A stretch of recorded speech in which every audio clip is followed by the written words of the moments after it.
मुश्किल नहीं है कुछ दुनिया में, तू जरा हिम्मत तो कर। मुश्किल नहीं है कुछ दुनिया में, तू जरा हिम्मत तो कर। ख्वाब बदलेंगे हकीकत में, तू जरा कोशिश तो कर। नमस्कार दोस्तों, स्वागत है आप सभी का आपके अपने YouTube channel super concept classes में। और आप लोगों के लिए आ चुका है महातांडव सीरीज। और ये जो हमारा आज का वीडियो है, इस वीडियो में आप लोगों को क्लास 12 इंग्लिश कोर के पोएट्री सेक्शन का कंप्लीट एमसीक्यू क्वेश्चंस कराऊंगा। बस आप लोग इस वीडियो को देख लीजिए, आप लोगों का इंग्लिश कोर के पोएट्री सेक्शन से एक भी क्वेश्चन नहीं छूटेगा। सारा का सारा क्वेश्चंस यहाँ पर हम लोग डिस्कस करेंगे। आपका जो 5 चैप्टर्स है ना, पांचों चैप्टर्स के क्वेश्चंस को हम लोग यहाँ पर देखेंगे। इससे बाहर आप लोगों का कुछ भी नहीं जाएगा, जो भी परीक्षा में आएगा इसी से आएगा।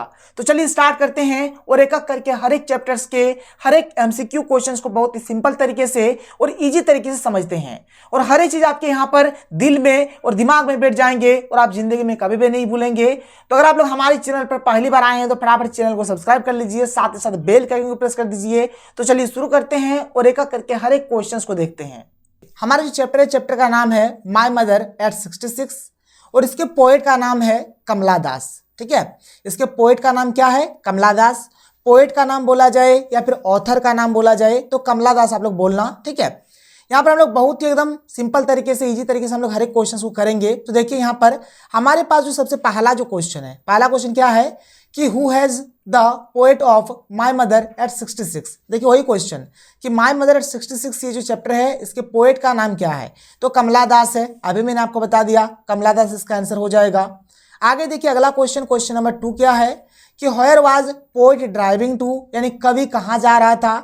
तो जो कवि थे ना, ये अपने पेरेंट्स होम से कोचीन एयरपोर्ट जा रहे थे। तो कोचीन एयरपोर्ट इसका सही आंसर हो जाएगा। ऑप्शन नंबर 20 का बिल्कुल सही आंसर हो जाएगा। आगे देख लीजिए अगला क्वेश्चन, क्वेश्चन नंबर 3 यहाँ पर क्या है? तो क्वेश्चन नंबर 3 हमारे पास है कि who is sitting beside the poet. Poet के बगल में कौन बैठी थी? तो माँ, यानी उसकी माँ बैठी हुई थी। तो हर मदर इसका सही आंसर हो जाएगा। ठीक है, यहाँ पर हर मदर इसका राइट आंसर होगा।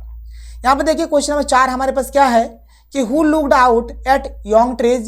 यंग ट्रीज की ओर कौन देख रहे थे? तो कवि देख रहे थे। तो द पोएट इसका सही आंसर हो जाएगा। क्वेश्चन नंबर 5 देख लीजिए। क्वेश्चन नंबर 5 है कि what does sprinting trees signify. जो स्प्रिंटिंग ट्रीज है ये क्या दर्शा रहा है, क्या सिग्निफाई कर रहा है? तो ये फास्ट मूविंग ट्रीज इस चीज को सिग्निफाई कर रहा है। यानी देखो जो स्प्रिंटिंग ट्रीज होता है ना, वह बहुत ही तेज गति से मूव कर रहा है।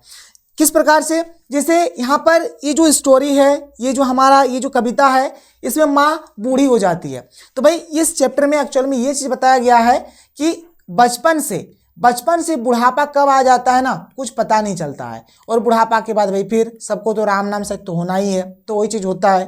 तो बहुत ही फास्ट, बहुत ही तेजी से बचपन ढल जाता है और बुढ़ापा आ जाता है। यही चीज बताया गया है। आगे देखते हैं अगला क्वेश्चन देख लीजिए। यहाँ पर क्वेश्चन नंबर 6 कि what does the poet notice in the outside world. जो पोएट थे वो आउटसाइड वर्ल्ड में क्या नोटिस कर रहे थे?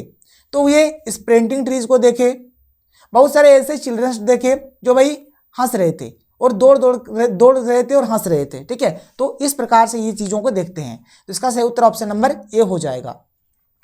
इसके बाद आगे देखिए यहाँ पर अगला क्वेश्चन क्या है? The narrator compared her mother to.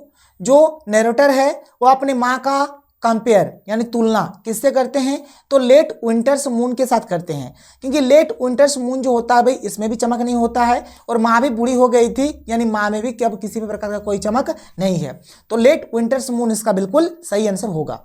आगे देखो क्वेश्चन नंबर 8 क्या है कि what is the familiar ache which the poet felt. मतलब वह कौन सा दर्द था जो कभी महसूस कर रहे थे? तो ये बचपन से ही मतलब महसूस कर रहे थे, देख रहे थे कि माँ बूढ़ी हो रही है, तो माँ हमें कभी भी छोड़ के जा सकती है। तो हर चाइल्डहुड फेयर ऑफ क्या है? Losing her mother. ये हो जाएगा इसका आंसर कि माँ हमें कभी भी छोड़ के जा सकती है।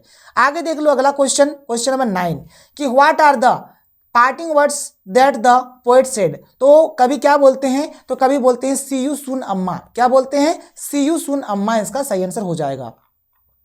क्वेश्चन नंबर 10 देख लीजिए क्या है कि क्या है? The mother's old age and lack of energy is a depiction of. देखो माँ का जो एज है भाई वो ढल गया था, यानी वो बूढ़ी हो गई थी, एनर्जी में भी कमी हो गया था। तो ये चीज क्या दर्शा रहे हैं? तो ये दर्शा रहे हैं, ठीक है, ये किस चीज का चित्रण है? तो अब देखो जैसे माँ तो बूढ़ी हो गई है, माँ में एनर्जी का भी कमी हो गया है, लेकिन फिर भी यहाँ पर कभी कुछ नहीं कर पा रहे हैं, कभी यहाँ पर हेल्प नहीं कर पा रहे हैं, कभी माँ का मदद नहीं कर सकते हैं भाई। अब देखो कोई जैसे बूढ़ी हो गई है, किन्हीं का एनर्जी में, आप बूढ़ी होने होंगी तो जाहिर सी बात है एनर्जी भी नहीं रहेगा, तो कोई कुछ कर सकता है, कोई कुछ नहीं कर सकता है। वही चीज़ है, क्या है, the poets helplessness in old age. ये जो ओल्ड एज हो गया है इसमें कभी और कुछ भी नहीं कर सकता है, हेल्प नहीं कर सकता है। इसके बाद आगे देखो क्वेश्चन 11 क्या है कि the poem is made up of, तो ये हो जाएगा ए सिंगल सेंटेंस। इसमें जो भी है भाई माँ के बारे में बातचीत किया गया है, जो भी है माँ के बारे में है, ठीक है। आगे देखो क्वेश्चन 12 क्या है, क्वेश्चन 12 हमारे पास यहाँ पर है, ठीक है। क्वेश्चन 12 देख लो आप अच्छे से। तो क्वेश्चन नंबर 12 यहाँ पर हमें दिया गया है, क्या है कि the image of merry children has been वर्ट out by the narrator in order to.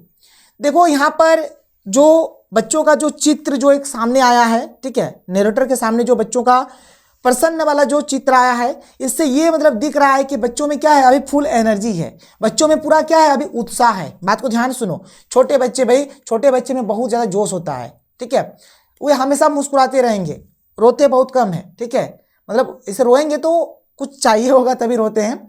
तो ये क्या शो कर रहा है, जो बच्चे इस कविता में जो बच्चे हंस रहे हैं वे क्या दर्शा रहे हैं, तो ये दर्शा रहे हैं उसके अंदर के एनर्जी को, उसके अंदर के उत्साह को, ठीक है। तो ये हो जाएगा, इसका बिल्कुल आंसर हो जाएगा option number A, so energy and exuberance of young children, यानी बच्चों का जो उत्साह है, उनका जो एनर्जी है, ये चीज़ दर्शा रहे हैं। तो ये हो जाएगा इसका आंसर, देखो मैंने यहाँ पे लिख दिया है, ठीक है।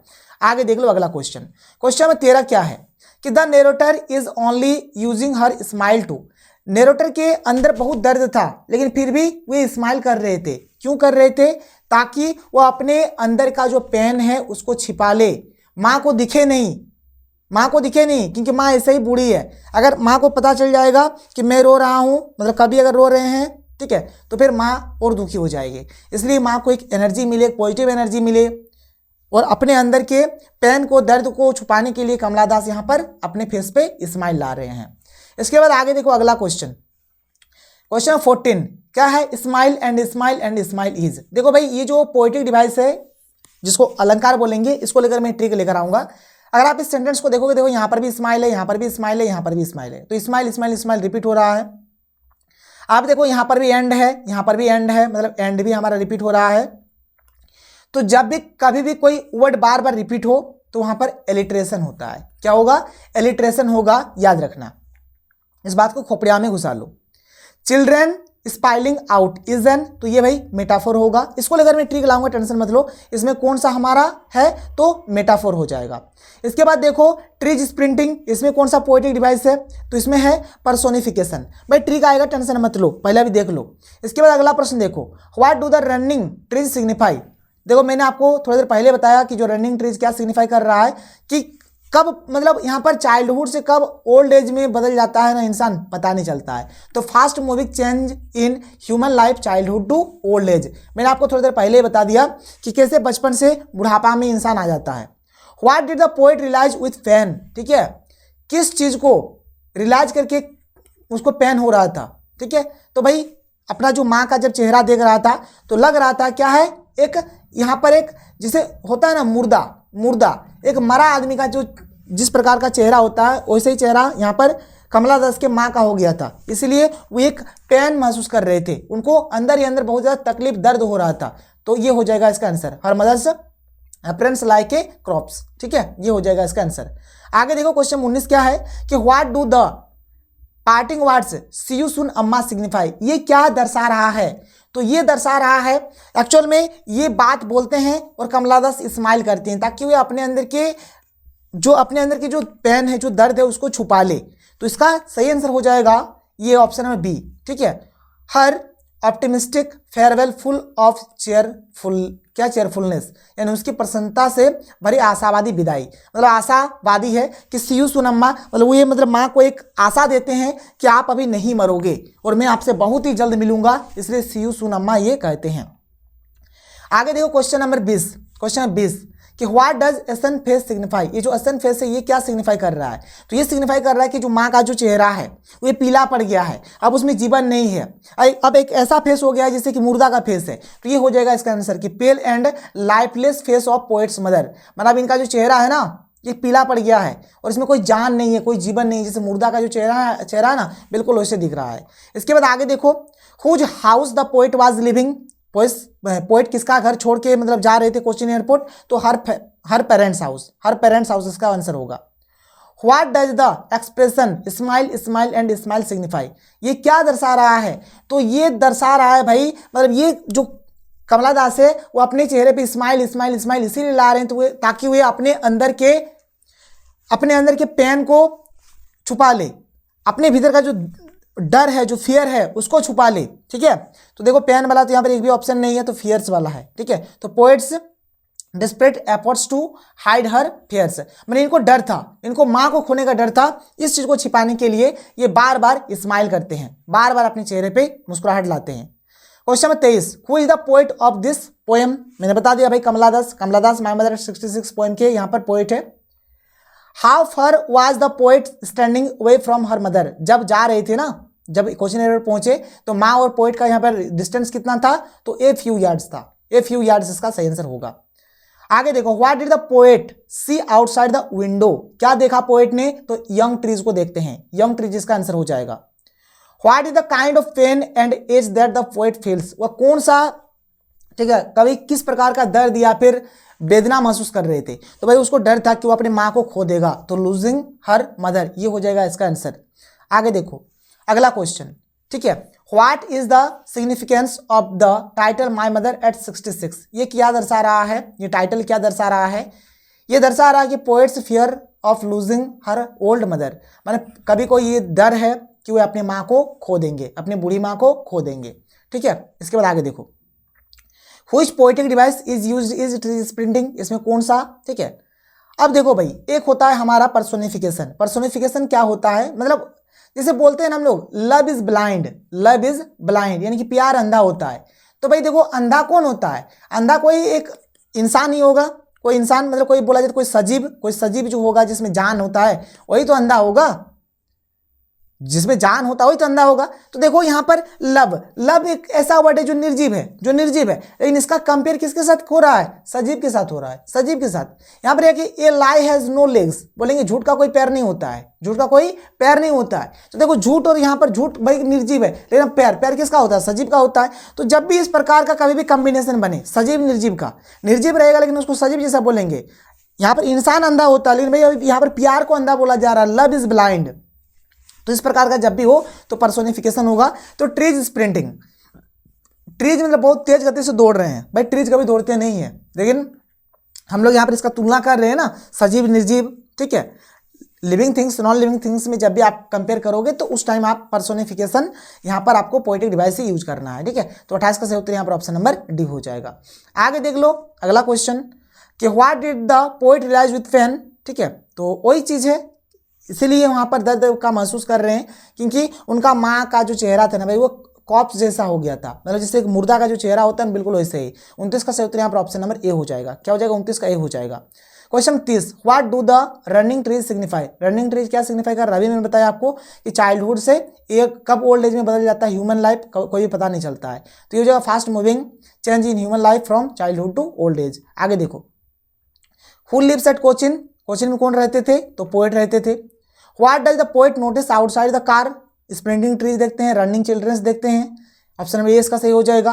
What is the universality of the theme of the poem, इस जो चैप्टर है ना इसमें एक सच्चाई है। क्या सच्चाई है भाई, जो इंसान जो जन्म लिया है वो पक्का है मरेगा, तो डेथ इज ए ट्रूथ, भाई मरना सबको है और ये परम सत्य है, मरना है ये परम सत्य है। ये 33 का सही उत्तर यहाँ पर ऑप्शन नंबर ए होगा कि डेथ इज ए ट्रूथ। आगे देखो, what does the poem revolve around, ये पोएम जो है किसके इर्द गिर्द घूमता है, तो poets fear, poets love for her mother, theme of old age, ये सब ही हर जगह पे आपको यही सब चीज देखने को मिलेगा, ठीक है। ऑल ऑफ दिस इसका आंसर हो जाएगा। What was the poets childhood fear, क्या था उनके बचपन का डर, तो लूजिंग हर मदर, उनको डर था कि वो अपनी माँ को खो देगा। The mother's old age and lack of energy is a depiction of, क्या है? तो वही मैंने बताया भाई कि हेल्पलेसनेस है, वो कोई मदद नहीं कर पा रहे ओल्ड एज को लेकर। The narrator is only using her smile to, ये तो मैंने बता दिया भाई कि कवर ऑफ हर पेन, मैंने अपने दर्द को छुपाने के लिए।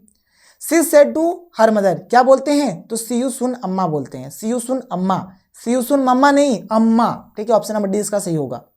आगे देखो कि when the narrator looked at the mother again she felt a pang of, यानी जब नरेटर ने फिर से अपनी माँ की ओर देखा तो उसे एक पीड़ा महसूस हुई। कैसा पीड़ा? तो एक ऐसा पीड़ा था जो पहले से वो जानते थे, ए फेमिलियर एज, उसका एक परिचित दर्द, ठीक है। The narrator again compared her mother to, जो नरेटर है वो अपनी माँ का तुलना किससे करते हैं? तो लेट विंटर्स मून के साथ वे अपनी माँ का तुलना करते हैं, ठीक है। देखिए आज हम लोग पढ़ने वाले हैं जो चैप्टर है, चैप्टर का नाम है कीपिंग क्वाइट, और इस चैप्टर के पोएट का नाम है पेब्लो नेरुदा। देखो भाई, पोएट का नाम बोलो या फिर ऑथर का नाम बोलो, ये बहुत ही इंपॉर्टेंट है और ये एग्जाम में पूछा जाता है। तो चलिए अब हम लोग एक एक करके हर एक क्वेश्चन को देख लेते हैं। तो देखिए यहाँ पर हमारे पास जो सबसे पहला जो क्वेश्चन है क्या है, आप देख सकते हैं वो यहाँ पे कि what does the title of the poem suggest. इस चैप्टर का नाम है कीपिंग क्वाइट, ठीक है।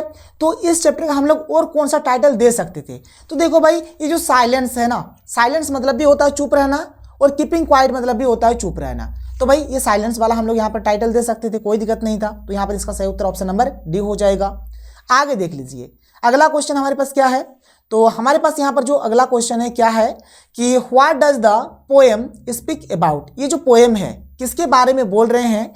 तो इस पोएम में बोला जा रहा है कि भाई आप क्या करो, आप अपने अंदर झांक के देखो कि आप में क्या अच्छाई है क्या बुराई है। सबसे पहले आप अपने अंदर झांको और सबसे पहले आप अपने आप को समझो, और अगर आप में अगर प्यार नहीं है दूसरों के प्रति भाईचारा का भावना नहीं है, तो इस चीज को सबसे पहले आप जागृत करो। यहाँ पर ये चीज बोला जा रहा है, तो वही यहाँ पर है, इसका आंसर हो जाएगा ऑप्शन बी हो जाएगा कि the necessity to introspect understand and have feelings of brotherhood. यानी वही बोल रहा है कि अपने अंदर झांको, अपने आप को समझो, और अपने आप में जो भाईचारे की जो भावना है इस चीज को आपको रखना है। ये बहुत ही जरूरी है, बहुत ही आवश्यक है। तो यहाँ पर ये हो जाएगा इसका बिल्कुल राइट आंसर। आगे देख लो अगला जो क्वेश्चन है, ठीक है, क्वेश्चन नंबर 3 क्या है कि what does counting up to 12 signify and how will it help. इस चैप्टर में 1 से लेकर 12 तक गिना जाता है, तो भाई ये क्या चीज सिग्निफाई कर रहा है, क्या ये दर्शा रहा है? तो देखो भाई, हमें पता है कि पूरे दिन भर में 12 घंटे होते हैं, ये एक सिग्निफाई कर रहा है। पूरे साल भर में 12 महीने होते हैं, ये भी सिग्निफाई कर रहे हैं। और ये सिग्निफाई कर रहे हैं भाई एक शांति, एक पीस। एक्चुअल में इस चैप्टर में क्या होता है, 1 से 12 तक गिना जाता है और सब कोई बोला जाता है पूरा दुनिया अगर चुप हो जाए, दुनिया पूरा क्वाइट हो जाए तो कैसा माहौल बनेगा, वही चीज यहाँ पर बताया गया है। और 1 से लेकर 12 तक जो गिनता है यहाँ पर क्या क्या सिग्निफाई कर रहा है, तो 12 घंटे को सिग्निफाई कर रहा है, hour of the day, months of a year, एक महीना, यहाँ पर एक साल के जो 12 महीना होते हैं उस चीज को। और it will help to create peace, peace create करता है एंड हार्मोनी, यानी सबके अंदर सद्भाव, सद्भाव यानी मतलब जो इंसान रहेगा सबके प्रति समान समान भाव रखेगा।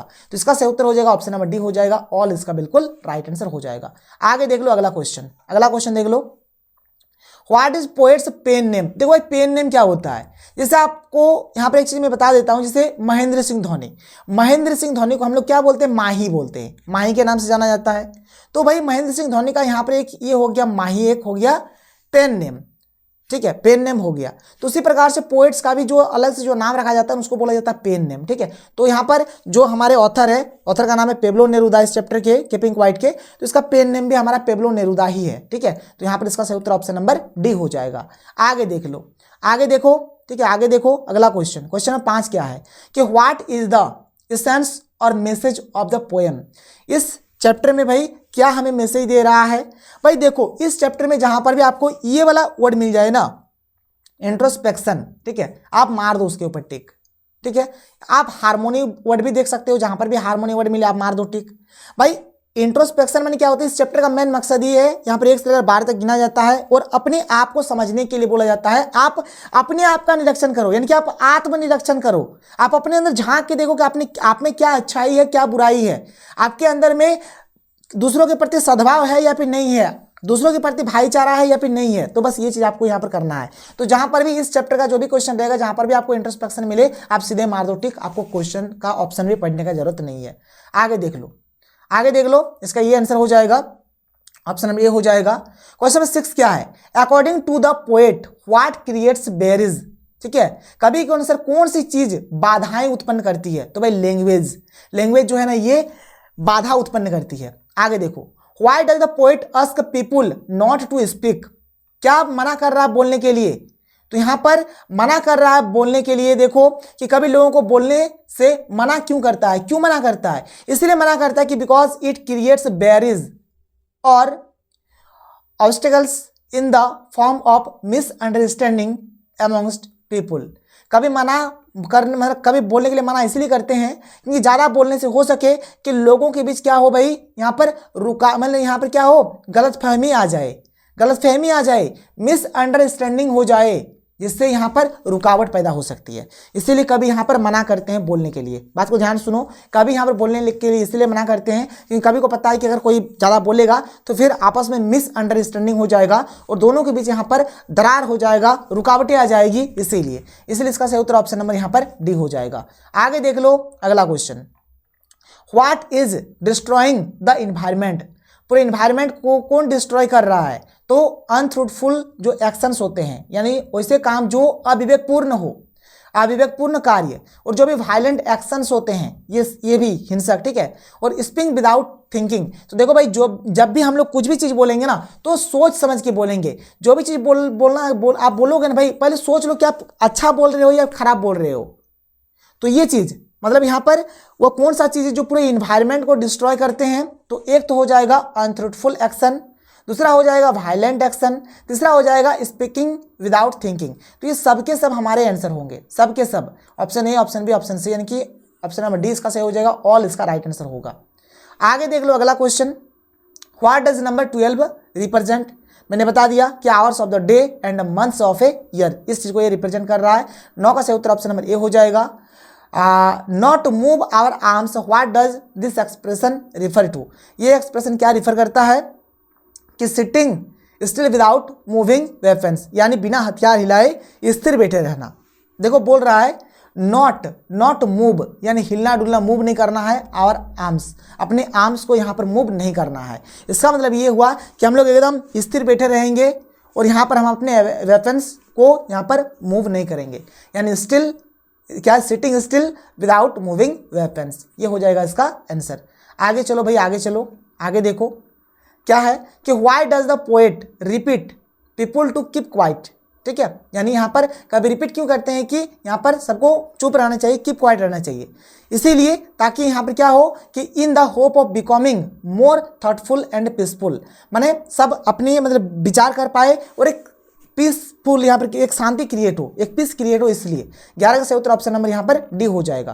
क्वेश्चन 12 कि what does the poet want people to do for 1 second, कभी चाहता है कि लोग 1 सेकेंड के लिए क्या करें, तो ये एक चाहते हैं कि यहाँ पर जो भी पूरा संसार है, जो पूरा वर्ल्ड है, 1 सेकेंड के लिए क्या हो जाए भाई, यहाँ पर साइलेंट हो जाए, to be silent and motionless, कोई गति नहीं करे, सब स्थिर हो जाए, सब साइलेंट हो जाए, ये चीज़ बोला जा रहा है यहाँ पे। इसका सही उत्तर ऑप्शन नंबर डी हो जाएगा।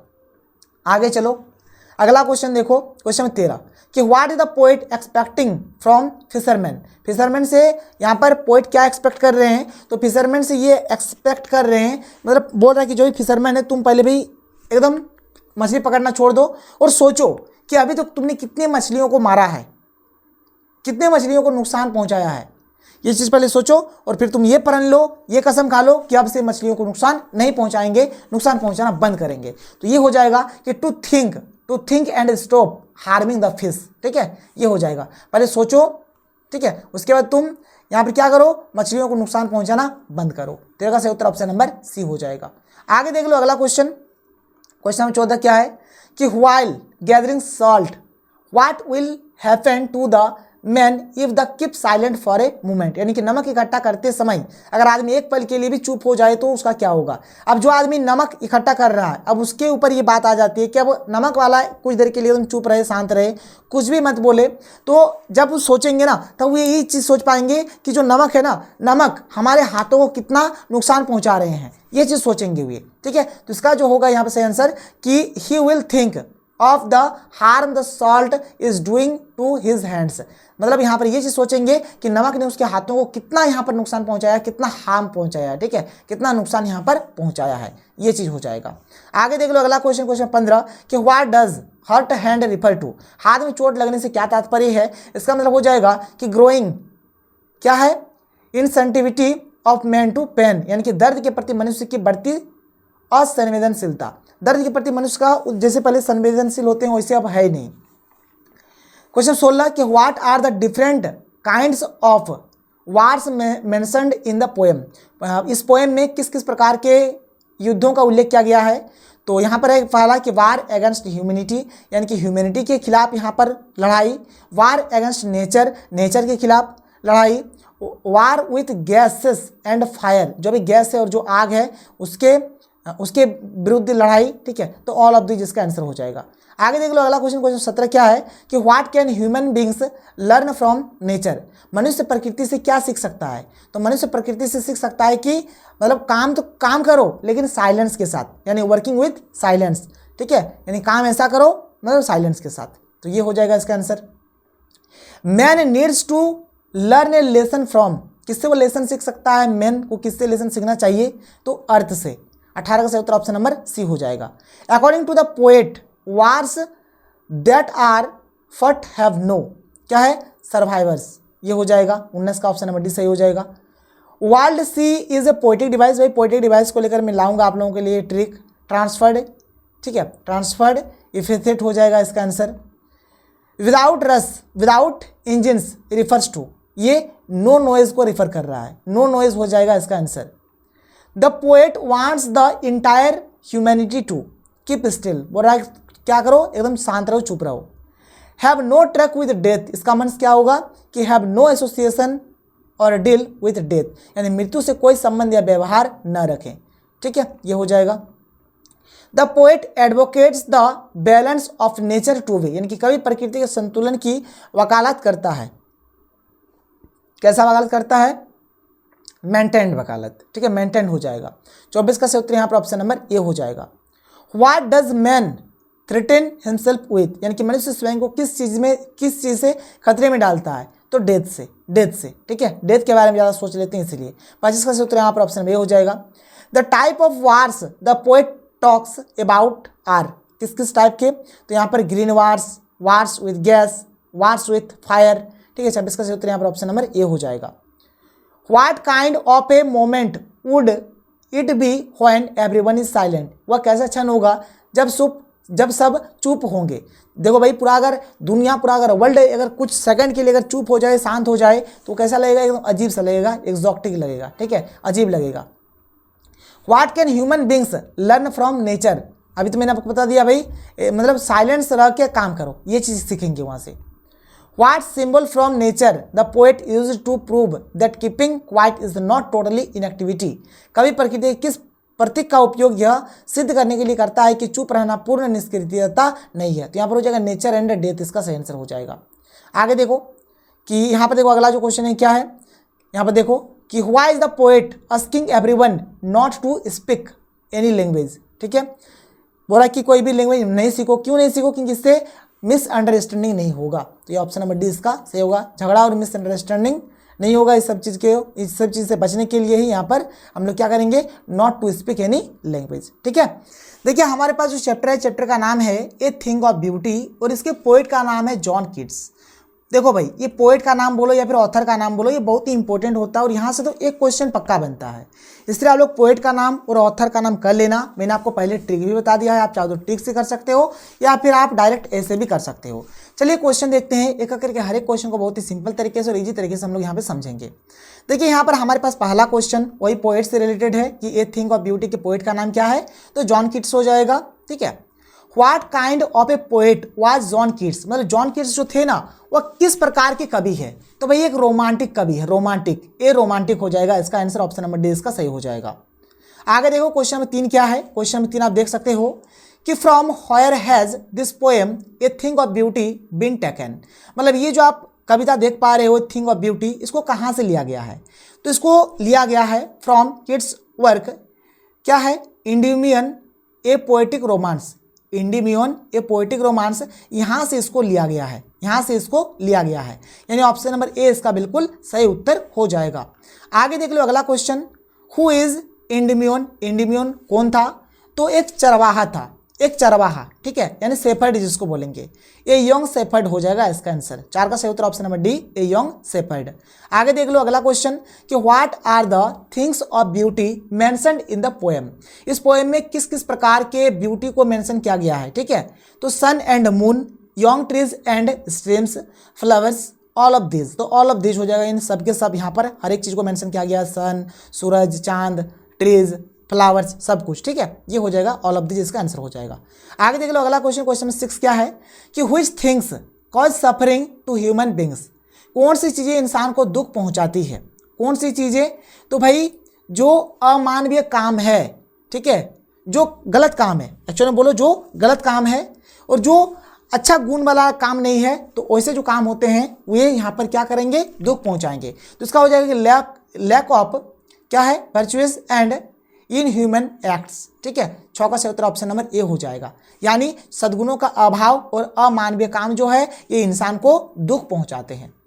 आगे देख लो अगला क्वेश्चन, क्वेश्चन नंबर 7 क्या है कि how is a thing of beauty Joy for ever, सौंदर्य की वस्तु सदैव आनंदमय कैसे रहती है? ऐसे ही रहती है because its beauty never ends, इसका जो सुंदर है ना, सुंदरता है ना भाई, ये कभी भी खत्म नहीं होगा।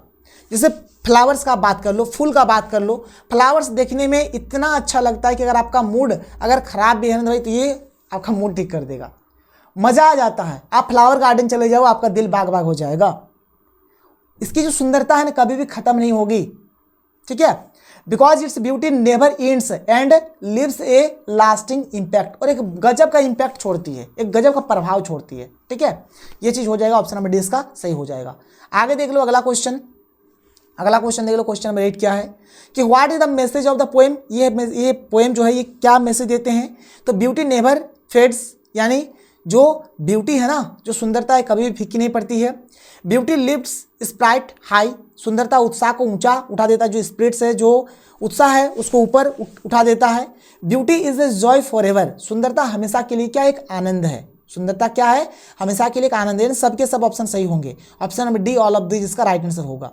Question number 9, what does a thing of beauty do for us, तो गिव होप्स, ये हमें आशा देते हैं, गिव हैप्पीनेस, ये हमें खुशी देते हैं, रिमूव पेन एंड सफरिंग्स, जो भी दर्द है, जो भी तकलीफ है, ठीक है, ये सबको ये रिमूव करते हैं, तो ऑल ऑफ दिस इसका सही होगा। 9 का सही उत्तर ऑप्शन नंबर डी हो जाएगा।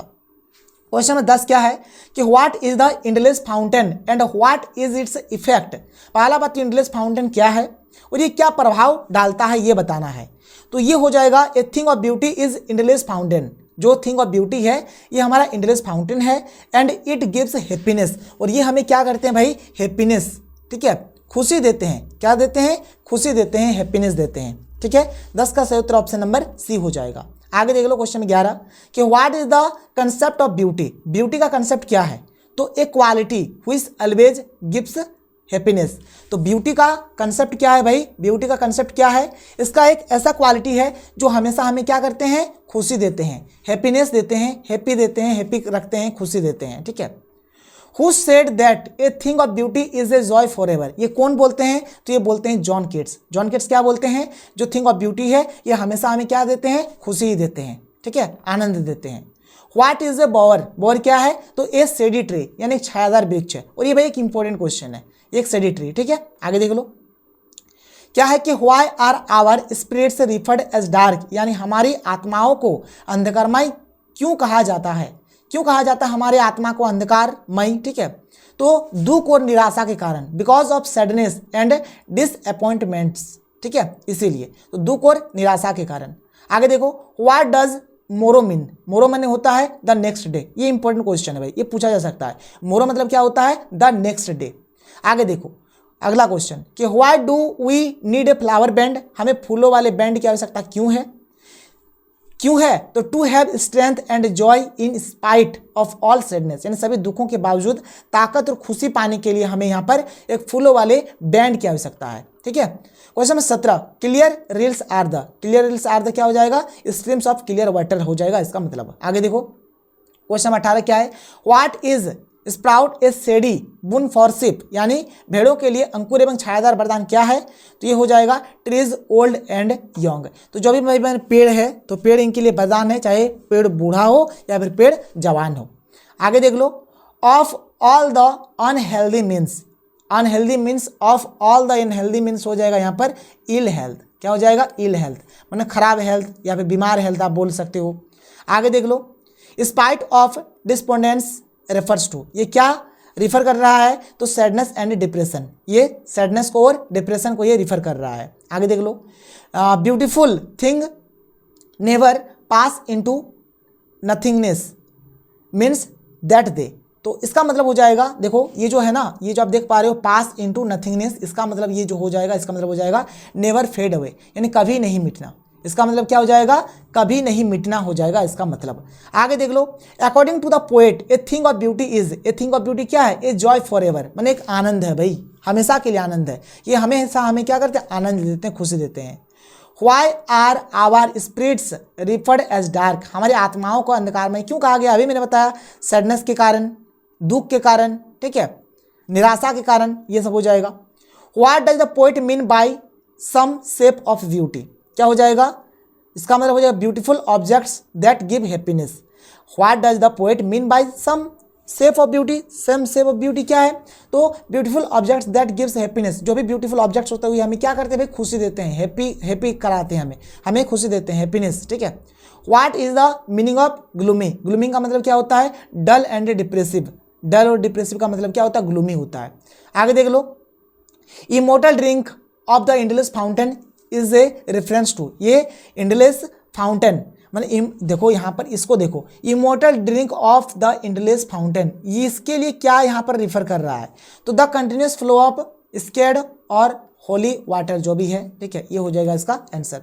आगे देख लो, आगे देख लो भाई, अगला क्वेश्चन क्या है कि what does despondence mean, despondence का मतलब क्या होता है? तो डिसअपॉइंटमेंट हो जाएगा इसका आंसर। क्या हो जाएगा? ऑप्शन नंबर ए इसका बिल्कुल राइट आंसर हो जाएगा।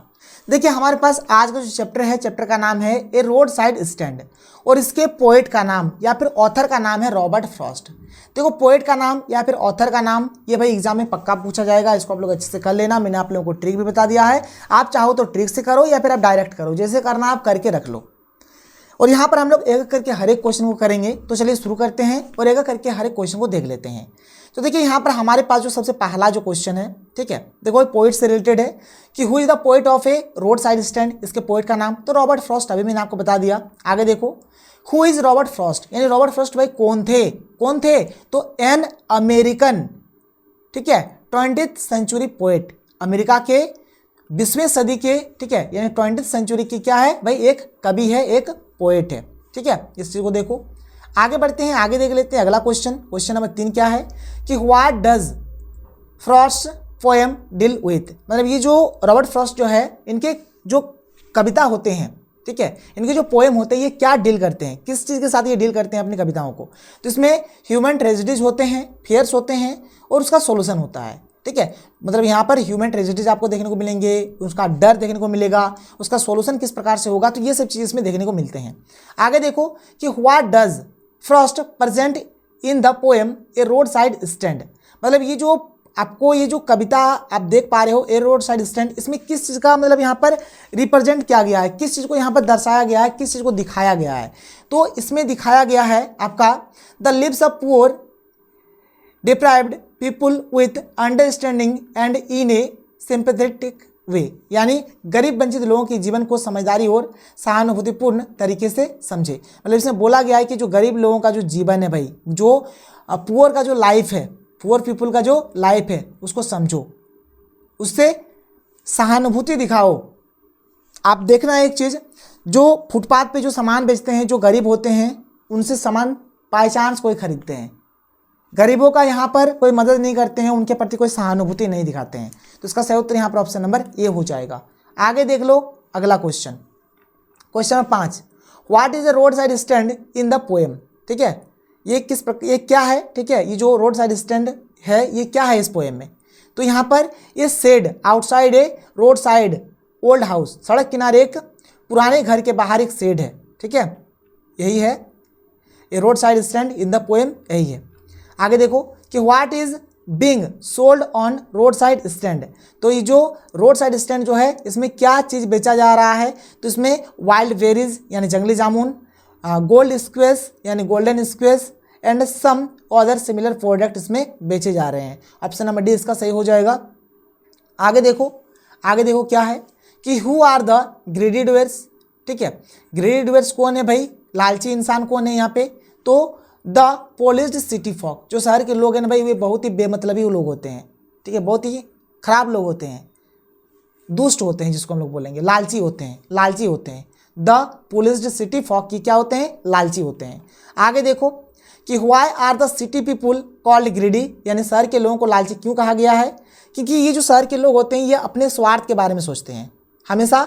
एक इसके भीतर आपको सेल्फिश देखने को मिलेगा, सेल्फिश नेचर के होते हैं। बिकॉज ऑफ देयर सेल्फिश क्या है, because of there selfish interest. ठीक है, अपने स्वार्थ के कारण। ठीक है, ये सेल्फी नेचर के होंगे भाई, सेल्फिश होंगे ये। ठीक है, what is the special quality of the city people और फोक, जो भी है मतलब सिटी पीपुल और जो फोक हो, जो शहरी लोग जो है ना, उनका क्या आपको एक स्पेशल क्वालिटी आपको देखने को मिलेंगे। तो ये मतलब तुरंत पता कर लेंगे कि लाभ कहाँ है क्या नहीं है, और वे लोग हमेशा लाभ वाले काम को ही करते हैं। तो know how to get benefits in a calculative manner, उनको पता है कि कैलकुलेटिव मैनर से लाभ कैसे प्राप्त करें, मतलब वो हमेशा अपने लाभ के बारे में, अपने स्वार्थ के बारे में सोचते हैं। Why are the city people called beasts of prey, यानी शहरी लोगों को शिकारी जानवर क्यों कहा गया है, क्योंकि ये सेल्फिश होते हैं, इनका जो नेचर होता है सेल्फिशनेस का है। Because of their selfishness and tendency to do other for it, यानी अपने स्वार्थ और इसके लिए दूसरों को धोखा देने की प्रवृत्ति के कारण इनको शिकारी जानवर कहा गया है। क्या कहा गया है, शिकारी जानवर इसको बोला गया है। आगे देखो क्या है आगे कि what news in the poem A road side stand is making rounds in the village. ठीक है, मतलब ग्रामीण लोग जो रह रहे थे ना, जहाँ पे रह रहे थे, फिर वो जगह मतलब खाली करने के लिए बोला गया कि जगह खाली कर दो।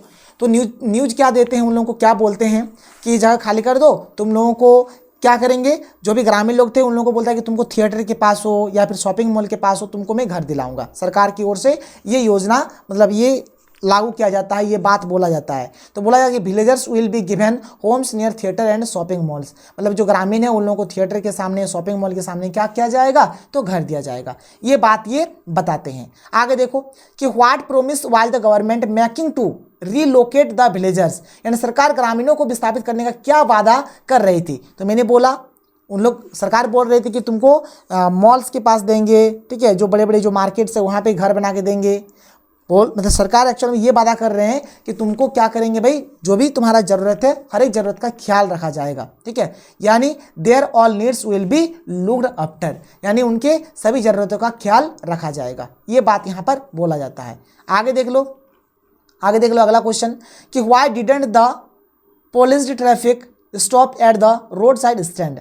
ठीक है, और यहाँ पर पोलिस्ड ट्रैफिक किसको बोला गया है, refers to the vehicles that passed by the road side stand. मतलब जब द पोलिस्ड ट्रैफिक यहाँ पर बोला गया है, मतलब एक्चुअली बात यहाँ पर ये बोला गया था भाई कि देखो जो रोड साइड का जो स्टैंड था ना, वहाँ पर जो गरीब लोग थे वे लोग अपना गुमठी खोल के, अपना दुकान खोल के बैठा हुआ था, लेकिन जो भी इस रोड से पार होते थे ना, कोई भी गाड़ी वाला इन लोगों के पास नहीं रुकता था, ना सामान लेता था। तो क्यों, तो यहाँ पर they did not like that place, वे लोग मतलब इस जगह को पसंद नहीं करते थे। एक बात हो गया।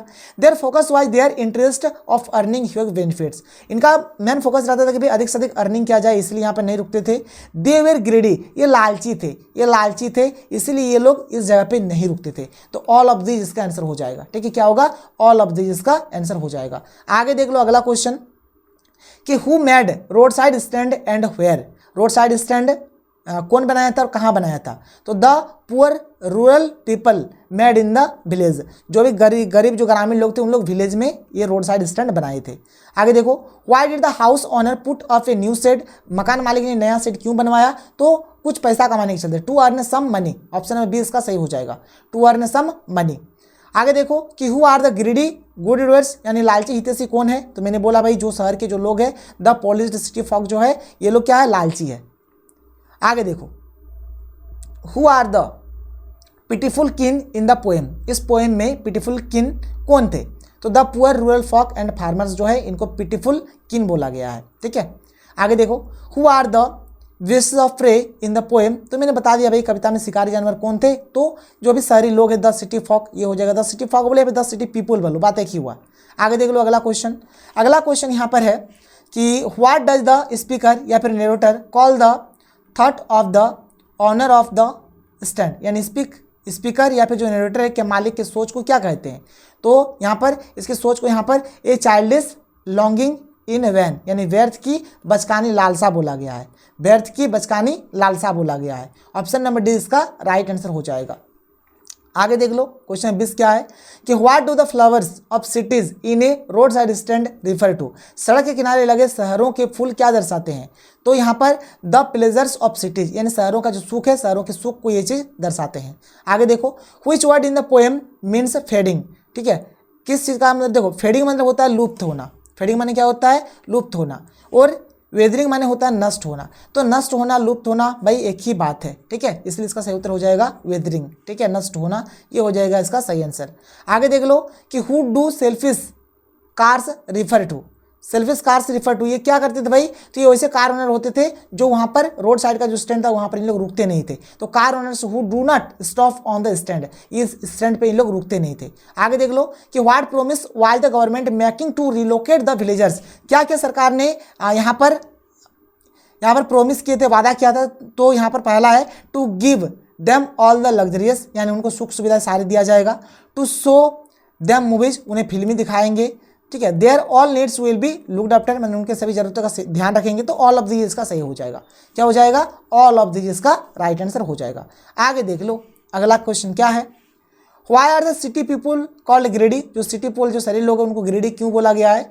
तो भाई उनके बिहेवियर के कारण, बिकॉज ऑफ देयर बिहेवियर, उनके स्वभाव के कारण, क्योंकि भाई बहुत ही सेल्फिश थे इसीलिए। तो यहाँ पर 24 का सही उत्तर ऑप्शन नंबर सी हो जाएगा।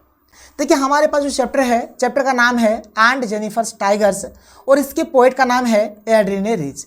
देखो भाई पोएट का नाम या फिर ऑथर का नाम बहुत ज़्यादा इंपॉर्टेंट होता है, इसलिए आपको ये चीज़ करना ही करना है, चाहे आप ट्रिक से करो या फिर आप डायरेक्ट करो। तो चलिए शुरू करते हैं और एक करके हर एक क्वेश्चन को बहुत ही सिंपल तरीके से और इजी तरीके से यहाँ पर हम लोग देखेंगे। तो देखिए पहला क्वेश्चन आपको मैक्सिमम पोएट का नाम या फिर ऑथर के नाम से ही मिलेगा। तो एक एंड जेनिफर्स टाइगर्स जो चैप्टर है इसके यहाँ पर पोएट का नाम क्या है? तो एड्रीने रिच हो जाएगा इसका आंसर, एड्रीने रिच हो जाएगा डायरेक्ट आंसर इसका। आगे क्वेश्चन देखो कि what is the poet non for, यानी कवि किस लिए जाने जाते हैं, कवि किस लिए जाने जाते हैं?